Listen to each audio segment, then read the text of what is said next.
നിന്റെ അച്ഛനിരിക്കുന്നോ കോപ്പ മോളില്. നിനക്കൊക്കെ കഴപ്പ്. കാരണം നീ ജീവനെ കണ്ടിട്ടില്ല. അതാ എന്നെ പാർട്ടിയിൽ നിന്ന് പുറത്താക്കിയടാ. നീ കയറി തൂങ്ങി അവർ തിരിച്ചെടുക്കോ? പാർട്ടി എന്റെ ചോരയാടാ, അതല്ലാതെ എനിക്ക് പറ്റൂല. എടാ പുറത്താക്കാൻ ഒരു വാതിലുണ്ടെങ്കിൽ തിരിച്ചെടുക്കാൻ വേറൊന്ന് കാണും. മനുഷ്യന്മാർ ചേരുന്ന ആളാ പാർട്ടി. പല അഭിപ്രായങ്ങൾ ഉണ്ടാകുമ്പോഴാ ചട്ടക്കൂടുകൾ ഉണ്ടാവും. അത് നിനക്ക് വേണ്ടി ആയി. നീ കാത്തിരിക്കും.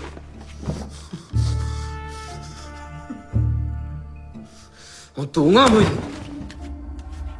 എന്റെ സ്വർണം പറ്റിച്ച് നിന്റെ പെങ്ങള് പോയി.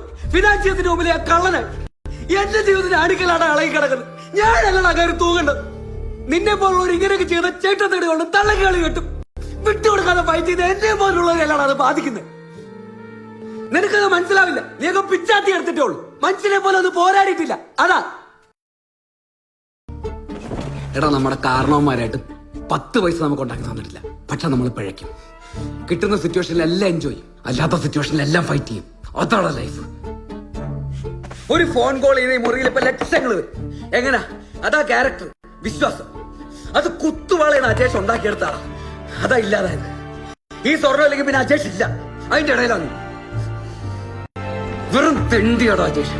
പക്ഷെ നമ്മുടെ സ്പേസിലെല്ലാം നമ്മൾ പോരാടും. ആ പോരാട്ടത്തിൽ അലക്സാണ്ടർ ചക്രവർത്തിയാണ് അജേഷ്.